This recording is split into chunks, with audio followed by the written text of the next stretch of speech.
예수를 만난 사람들 두 번째, 이만한 믿음을 만나보지 못하였노라 라는 말씀의 제목으로 주의 말씀 함께 나눠보고자 합니다. 제가 어린 시절 한 교회 어르신이 늘 이렇게 불림을 당하셨습니다. 38따라지, 38따라지.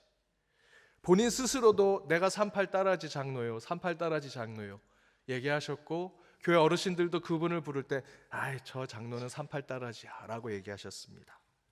그런데 도대체 38따라지가 무슨 뜻일까요? 따라지라고 하는 표현은 작고 왜소함을 상징하는 것입니다. 노름판에서 따라지를 잡았다는 건 가장 낮은 패를 잡았다라는 거예요. 이 따라지네 라고 얘기하죠.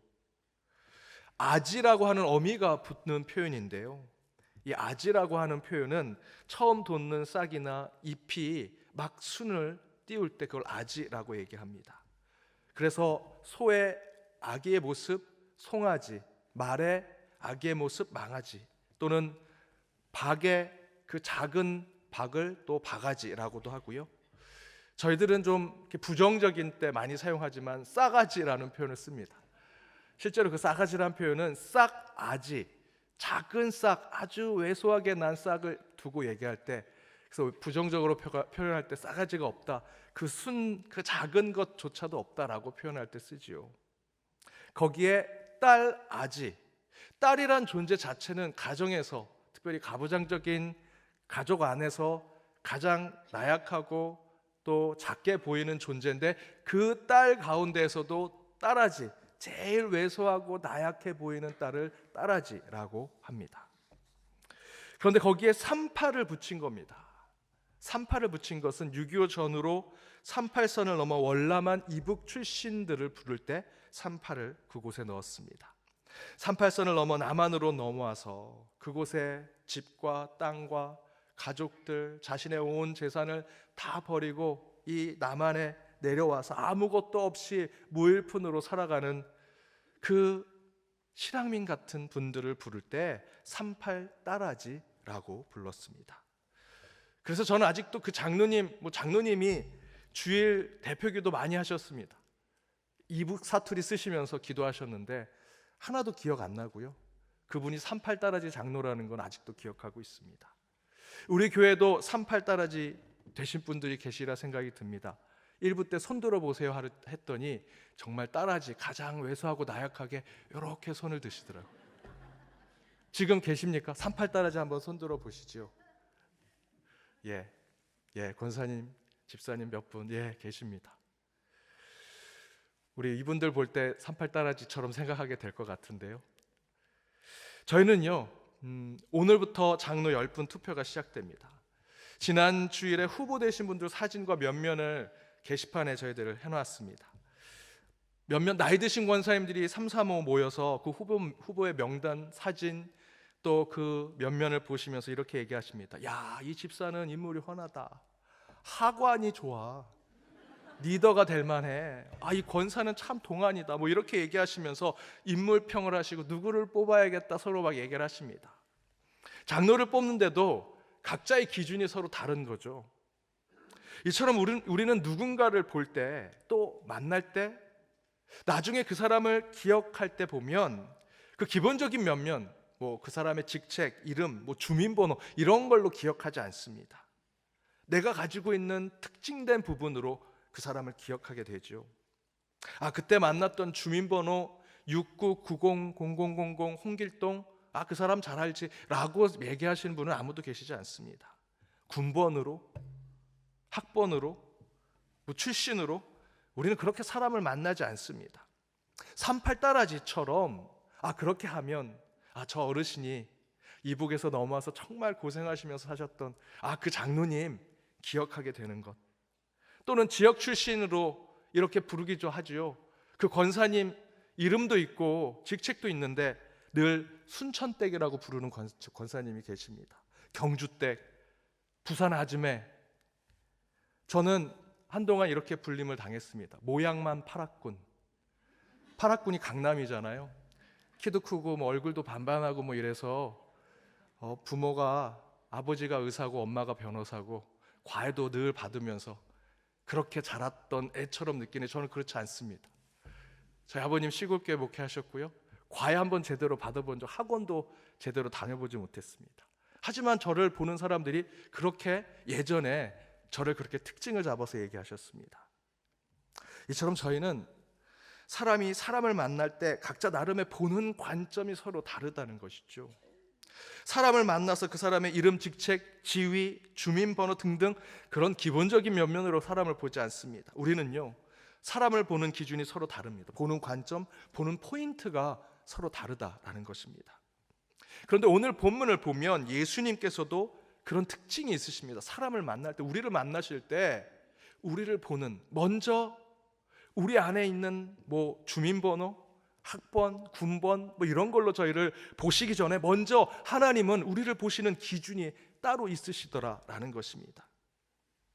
오늘 본문에 보니 예수님께서 사랑하는 종을 위해 치유를 부탁한 백부장을 만나시고 그를 판단하시는 예수님만의 각 사람을 보시는 판단의 기준으로 이렇게 표현하셨습니다. 이스라엘 중에서도 이만한 믿음을 만나보지 못하였노라. 예수님은 우리를 보실 때 여러 가지 다양한 관점으로 보고 계시지만 오늘 본문에서 한 가지 분명한 것은 예수님께서 우리를 보시는 특별한 관점 중에 하나는 믿음이더라는 것입니다. 믿음. 그런데 바로 이 예수님의 관점의 매우 특별한 점은, 여러분, 예수님은 백부장을 직접 대면한 적이 없으십니다. 말씀을 잘 읽어보십시오. 백부장과 예수님은 만난 적이 없습니다. 그 본문에서도 끝내 만나지 않습니다. 그런데 예수님은 백부장을 이렇게 부르십니다. 참으로 믿음을 가진 자, 이만한 믿음을 가진 자가 없었다, 믿음의 사람이더라 라고 예수님이 말씀하시더라는 것이죠. 곧 예수님은 저와 여러분을 만나실 때 먼저 믿음을 보신다라는 것입니다. 믿음으로 우리를 만나신다. 누가복음 5장에 보면 중풍병자의 친구를 둔 친구들이 예수께 그 친구가 예수님을 만나기만 하면 치유를 받을 것을 생각해서 그 예수님께 찾아갔는데 무리가 너무 많이 모여 있습니다. 그래서 지붕 위로 올라가 지붕을 뜯고 그 가운데 자신의 중풍병자 친구를 내립니다. 그렇게 예수님을 만나게 하죠. 그 친구의 모습들을 보시고 예수님께서 누가복음 50장 20절에서 이렇게 얘기하십니다. 함께 읽어보겠습니다. 예수께서 그들의 믿음을 보시고 이르시되 이 사람아 내 죄 사함을 받았느니라 하시니, 이 중풍병자의 친구의 치유를 위해 내 친구가 보여준 것을 예수님께서 이렇게 평가하시죠. 그들의 믿음을 보시고, 그들을 직접 보시지도 않았습니다. 하지만 그들이 보여줬던 그 친구를 치유받게 하기 했던 그 마음, 그들을 향한 모습, 그것을 보시고 예수님은 그들의 믿음을 보셨다라고 성경은 기록하고 있습니다. 히브리서 11장은 믿음의 장이라고 얘기합니다. 11장에서 여러 성경의 인물들이 나오는데 그 전제가 뭐냐면 믿음입니다. 믿음으로 모세는, 믿음으로 아브라함은 하나님이 그들을 믿음으로 보셨고 그들의 삶이 그 믿음 가운데 이러이러했다라고 기록하죠. 그리고 6절에서는 이렇게 증거합니다. 우리 6절 말씀 함께 읽겠습니다. 믿음이 없이는 하나님을 기쁘시게 하지 못하나니 하나님께 나아가는 자는 반드시 그가 계신 것과 또한 그가 자기를 찾는 자들에게 상 주시는 이심을 믿어야 할지니라. 하나님께 나아가는 자, 하나님을 만나고자 하는 자들, 그들에게는 하나님을 향한 믿음이 있었다라고 얘기하죠. 그가 자신을 찾는 자들에게 상 주심을 믿어야 한다. 그들은 믿음 가운데 주님 앞에 나아가고 주님을 만나고자 하고 주님 또한 그렇게 하고 계신다. 그렇다면 우리는 하나님 앞에 어떤 믿음의 사람으로 서야 하는 것일까? 하나님을 만나는 데 있어서 하나님은 먼저 우리의 믿음을 보시고 우리를 인식하시고 판단하시면서 저와 여러분과의 만남을 이루고자 하실 텐데, 그렇다면 우리는 어떤 믿음의 모습으로 주님 앞에 나아가는 자가 되어야 할까? 오늘 본문을 통해 두 가지를 함께 나눠보고자 합니다. 그 첫 번째는 하나님의 말씀을 믿는 자로 서야 한다라는 것입니다. 하나님의 말씀을 믿는 자. 오늘 본문에서 예수님께서 백부장의 딱한 사정을 듣고 집이 멀지 아니하니 그곳에 가시려고 하죠. 그러나 백부장은 도리어 반대합니다. 그 반대로 이렇게 생각하죠. 6절에 보니 예수께서 함께 가실새 이에 그 집이 멀지 아니하여 백부장이 벗들을 보내어 이르되 주여 수고하지 마옵소서 내 집에 들어오심이 나는 감당하지 못하겠나이다 라고 그 말을 전합니다. 그리고 백부장은 7절에 이렇게 말하죠. 그러므로 내가 주께 나아가기도 감당하지 못할 줄 알았나이다. 말씀만 하사 내 하인을 낫게 하소서. 백부장은 예수님의 권위를 인정하는 자였습니다. 어찌 예수님 같은 분이 이 누추한 저희 집에 오실 수 있습니까? 그럴 수 없습니다. 제가 주님 앞에 나아가는 것도 감당하지 못합니다. 그러니 말씀만 하십시오. 그러면 그 말씀대로 이루어질 줄 믿습니다 라는 말씀을 믿는 신앙을 보여줍니다.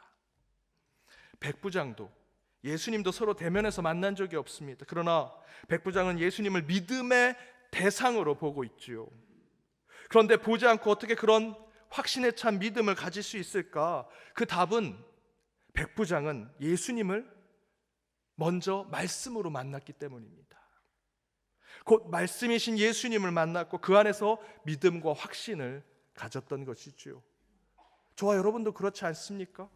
인격적인 하나님, 여러분의 심령으로 하나님 만나기 전에, 예수님을 인격적으로 만나기 전에 말씀을 읽고 또 읽으면서 도대체 이해가 되지 않고 논리적으로 합리적으로 설명되지 않은 그 말씀을 읽고 또 읽는 중에 저와 여러분은 먼저 말씀이 믿어지고 그 가운데 인격적인 하나님을 만나게 되었습니다.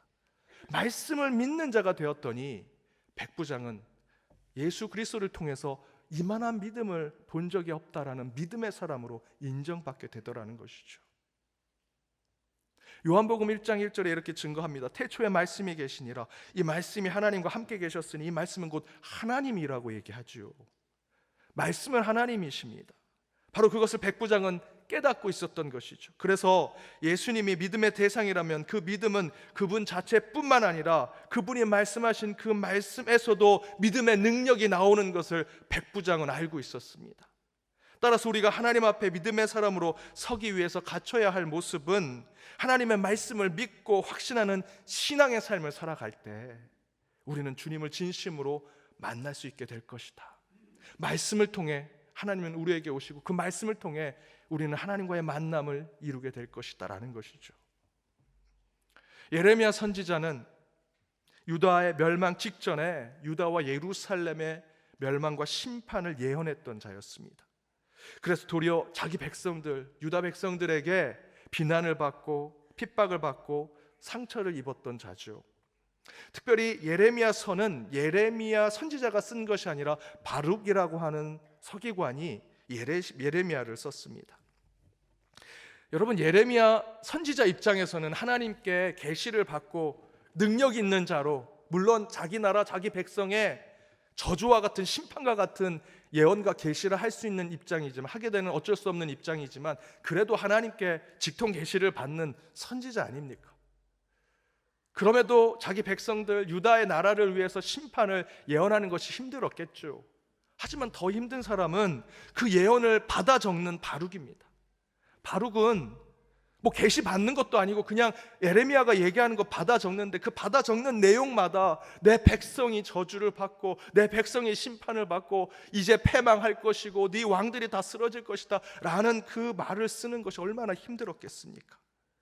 그래서 예레미야 45장 3절에 바룩이 이렇게 얘기합니다. 화로다, 여호와께서 나의 고통에 슬픔을 더하셨으니 나는 나의 탄식으로 피곤하여 평안을 찾지 못하고 있다 라면서 바룩은 정말 그 하나님의 말씀을 적으면서도 고통 가운데 아픔 가운데 있음을 토로합니다.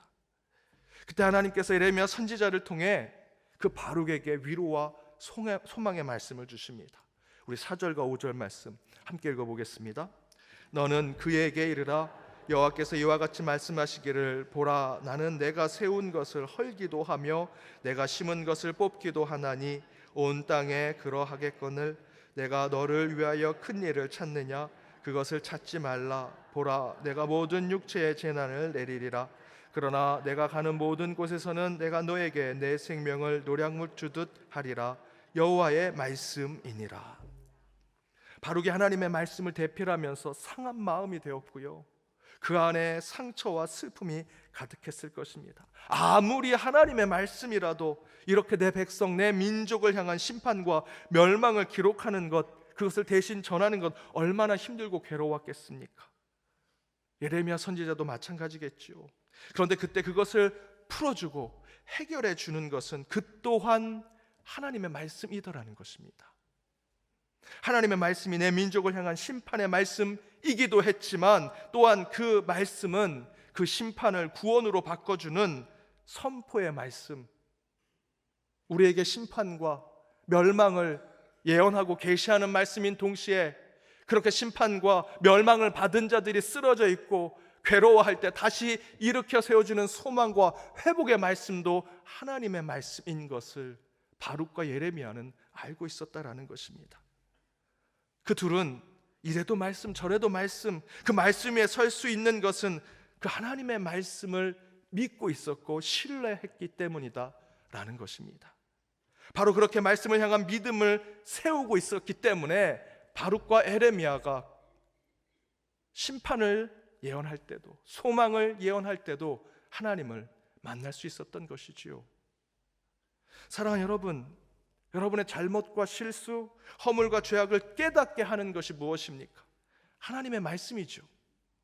그러나 여러분을 회개케 하고 참회케 한 후에 또한 그 슬픔과 애통함에 빠져 있는 저와 여러분을 위로하고 소망을 주며 다시 비전을 세워 일으켜 세워주는 것 또한 무엇입니까? 하나님의 말씀입니다. 따라서 우리는 말씀 위에 서는 자가 되어야 하고요, 그 말씀을 믿고 신뢰할 때 그 가운데 살아계신 하나님을 만나게 될 수 있다라는 것입니다. 그렇게 하나님의 말씀을 믿음으로 매 순간 하나님을 만나 살아계신 하나님의 역사하심 가운데 여러분의 삶을 이루어가는 저와 여러분 연동의 모든 권속들 되시길 주님의 이름으로 축복합니다. 두 번째는 사랑과 섬김을 실천하는 믿음의 사람으로 서야 한다. 저와 여러분이 믿음의 사람으로 주님 앞에 서야 한다면 사랑과 희생의 실천이 있는 자가 되어야 한다는 것입니다. 예수가 가버나움으로 오자 백부장은 그 병든 자기가 사랑하는 종을 위해 예수께 치유를 간청하려고 합니다. 한 번도 뵙지 못한 그 예수님께 이 백부장이 이 100명을 거느리는 로마의 아주 높은 지위에 있는 사람 아닙니까? 내가 힘이 있는 자라는 이유로 불쑥 예수님을 찾아가는 것이 무례하고 겸손하지 않은 모습이라고 생각해서 유대인 장로 몇 명을 보내서 종의 치유를 간청하죠. 제가 가끔 이렇게 이름난 유명한 목사님들이 저희 교회에 오신다고 하면 그렇게 생색을 내십니다. 나는 뭐가 있어야 되고 주차는 어디에 해야 되고 몇 시에 가야 되고 차는 커피는 안 마시니까. 그런 모습 가운데 백부장은요 자신의 모습에 겸손함으로 나아갑니다. 내가 어찌 그 예수님을 우리 집에 모실 수 있겠습니까? 내가 어찌 그 예수님을 만나러 갈 수 있겠습니까? 무례하게 생각하고 겸손한 마음으로 그는 그저 그 가운데 친구와 벗들을 보냅니다. 그런 백부장의 모습을 보고 예수님께 그 장로들과 그 친구들이 이렇게 얘기하죠. 그 백부장은 우리 민족을 사랑하고 또한 우리를 위하여 회당을 짓는 자라. 그 얘기를 듣고 예수님은 6절에 보니 그래? 그러면 내가 그 집을 찾아가겠다 말씀하신 이야기가 나옵니다. 이처럼 백부장은 예수님을 직접 뵙지는 않았지만 예수님을 말씀으로 믿는 자로 섰었고요, 더불어 백부장은 그 믿음의 삶을 예수님의 말씀을 믿고 그의 삶 가운데 실천함으로 민족을 사랑하고 그 사랑하는 민족을 위해 회당을 짓는 자로 실천하고 행동하는 자의 모습을 보여주었습니다. 이처럼 믿음은 이론과 사색, 형이상학과 생각에만 머물러서는 안 됩니다. 믿음은 실천과 행동이 되어야 하고요, 믿음은 사랑과 연결되어서 헌신과 섬김으로 드러나야 합니다. 그래서 야고보 사도는 이렇게 얘기하죠. 야고보 2장 14절과 17절입니다. 함께 읽겠습니다. 내 형제들아, 만일 사람이 믿음이 있노라 하고 행함이 없으면 무슨 유익이 있으리요? 그 믿음이 능히 자기를 구원하겠느냐? 이와 같이 행함이 없는 믿음은 그 자체가 죽은 것이라. 여러분, 믿음은 행함이 없으면 죽은 것이라 야고보 사도가 이야기하죠. 미국의 한 CEO가 회사 재정의 어려움에 빠졌습니다. 이제 뱅크럽이 될 정도로 아주 재정 상태가 회사가 망할 정도가 되었습니다. 그 가운데 자기의 기독교인 친구를 통해서 교회에 나가 예수를 믿게 되었습니다. 그리고 이렇게 생각합니다. 믿을 바에야 확실하게 믿자. 분명히 말씀 가운데 회사가 회복될 믿음을 주실 것이다 라고 믿고 말씀을 읽기 시작합니다. 유일하게 하나님을 만날 수 있는 성경 말씀 가운데 하나님께서 이 회사를 살릴 방법을 주실 것이다, 믿음 가운데 방법을 주실 것이다 생각하고 말씀을 읽는 중에 시편 126편 5절과 6절 말씀 가운데 회사를 살릴 하나님의 음성을 듣습니다. 눈물을 흘리며 씨 뿌리는 자는 기쁨으로 거두리로다. 울며 씨를 뿌리러 나가는 자는 반드시 기쁨으로 그 곡식의 단을 가지고 돌아오리라. 그래서 이 말씀을 가지고 그대로 실천하기로 합니다. 말씀을 믿고 그 말씀을 그대로 실천하는 것이죠. 믿음을 말씀대로 사는 것이라 생각하고 그는 이제 뿌리기 시작합니다. 회사의 재정도 어려운데 회사 주변에 있는 불우한 이웃을 돕기 시작하고 협력 업체들과 자신들의 이익을 더 나누기 시작합니다.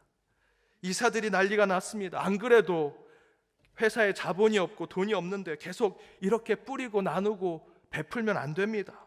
그럼에도 불구하고 이 CEO는 주신 말씀대로 씨 뿌리는 그런 일들을 합니다. 처음에는 힘들고 어려웠습니다. 하지만 후에는 다시 그 협력업체들이 자신들과 함께하는 그 모기업이 힘들다고 하니 자기들도 그 어려움을 감수하기로 하고 함께 그 어려움에 동참합니다. 그리고 주변에 있는 이웃들, 그 회사 주변에서 이 회사가 윤리 경영을 하고 불우한 이웃들을 돕는 것에 좋은 이미지를 갖게 되었습니다. 이후에 경기가 회복되면서 도리어 이 회사는 정상으로 회복되고 더 큰 수익을 내고 협력업체들과 주변에 있는 이웃들과 함께하는 기업이 되게 됩니다. 이 CEO는 오직 말씀에 의지하고 그 말씀대로 그 믿음대로 살아가 적용하고 실천했더니 정말 눈물을 흘리며 씨를 뿌렸더니 하나님께서 기쁨으로 단을 거두시게 하는 역사를 보게 하셨습니다. 오늘 본문의 백부장은 자신이 가지고 있는 믿음을 사랑의 행동, 섬김과 헌신의 실천으로 보여주는 자가 되었습니다. 그랬더니 예수님은 그를 직접 대면하지 않았을지라도 그의 간구의 응답을 허락하시고 이만한 믿음을 보지 못했다 말씀하시는 칭찬을 받는 자가 되지요. 그는 민족을 사랑하는 자였습니다.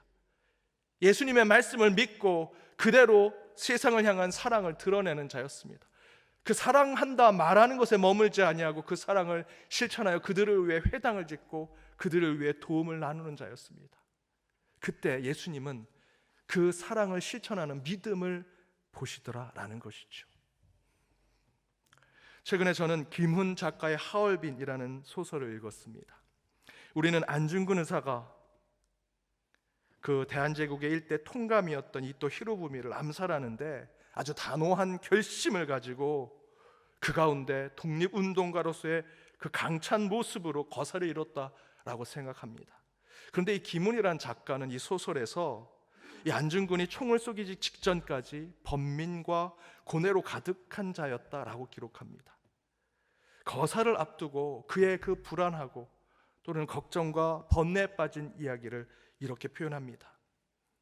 그러니 그렇기 때문에 이토를 죽여야 한다면 그 죽임의 목적은 살에 있지 않고 이 살은 죽이는 것, 살인하는 것을 얘기합니다. 살에 있지 않고 이토의 작동을 멈추게 하려는 까닭을 말하는 것에 있는데 살하지 않고 말한다면 세상은 말에 귀 기울이지 않을 것이고 세상에 들리게 말을 하려면 살하고 나서 말할 수밖에 없을 터인데 말은 혼자서 주절거리는 것이 아니라 이 세상에 대고 알아들으라고 하는 것일진데 그렇게 살하고 나서 말했다 해서 말하려는 바가 이토의 세상에 들릴 것인지는 알기가 어려웠다. 한 문장에 계속해서 접속어가 붙어 있고요. 본인의 마음이 지금 어디에 있는지 모르는 안중근의 그 번민과 고뇌를 잘 표현하는 표현입니다. 말은 분명히 누군가가 하는 잘못된 일을 멈추게 하는 것이 말인데 그 말을 사람들에게 인정받기 위해서는 이토를 살해야 한다라는 것. 그런데 그것을 통해서 마지막 구절에서 내가 이렇게 한다고 사람들이 알아줄까라는 고뇌와 번민에 빠졌던 것이죠. 하지만 그런 고뇌와 번민 속에서도 안중근은 방아쇠를 당기는 결단을 결심하고 그것을 그대로 행동에 옮깁니다. 안중근은 자신의 조국과 민족을 사랑하는 자였습니다. 나라를 잃어버리고 민족의 정기가 사라져갈 때 안중근은 이토 히로부미를 암살하는 것에 인간적인 고뇌와 번민이 있었습니다. 하지만 그 뜨거운 나라의 사랑의 가슴보다는 그 번민과 고뇌가 크지 않았습니다. 그래서 그는 강하게 방아쇠를 당기는 결단을 보여주었고, 그것을 통해서, 그 거사를 통해서 곳곳의 사람들이 여전히 이 나라를 지키고자 하는 한 사람이 그곳에 있었구나. 말로만 나라 사랑, 민족 사랑하는 것이 아니라 누군가가 이 나라와 이 민족을 사랑하기 위해서 행동하고 실천하는 자가 그곳에 있었구나 라는 것을 깨닫게 되면서, 물론 그 이후에 한일 합방이 되고 36년의 일제의 침범을 받았지만 끝까지 독립운동을 이어갔던 것은 이 안중근의 사랑의 실천 때문이었다라는 것입니다. 이처럼 사랑은 여러분 말로만 할 수 있는 것이 아닙니다. 우리의 삶이 행동과 실천으로 나타날 때 그리스도의 믿음이 확증된다라는 것입니다. 따라서 사랑하는 여러분, 하나님은 우리를 만나실 때 가장 먼저 보시는 것이 믿음입니다. 그러나 그 믿음은 먼저 말씀 위에 서야 하는 것이고요, 또한 사랑의 실천이 담보되어야 하는 것입니다. 그런 말씀의 믿음, 그리고 사랑의 실천의 믿음이 여러분 가운데 있을 때 매 순간 하나님을 만나는 소망이 여러분의 삶 가운데 이루어져 늘 주님, 또 살아계신 하나님과 동행하는 저와 여러분의 삶이 되시길 주님의 이름으로 축복합니다. 기도하시겠습니다. 믿음의 하나님, 그리스도의 심장으로 한 주를 살다가 주님의 날 하나님의 처소에 모여 말씀 가운데 걸어오시는 성자 예수 그리스도를 만나게 하심을 감사드립니다. 우리를 믿음으로 보시는 주 앞에 참된 믿음을 보여드리는 신앙을 살기로 결단하오니 주여 먼저 하나님의 말씀을 믿고 확신하는 삶을 살게 하시고, 사랑의 실천과 헌신과 희생의 삶으로 증명하는 믿음의 사람들이 되게 하여 주옵소서. 우리의 믿음보다 크신 주님을 만나 성령의 인도함을 받는 신령한 한 주가 되기를 간절히 바라오며 이 모든 간구 예수 그리스도의 이름으로 기도드립니다. 아멘.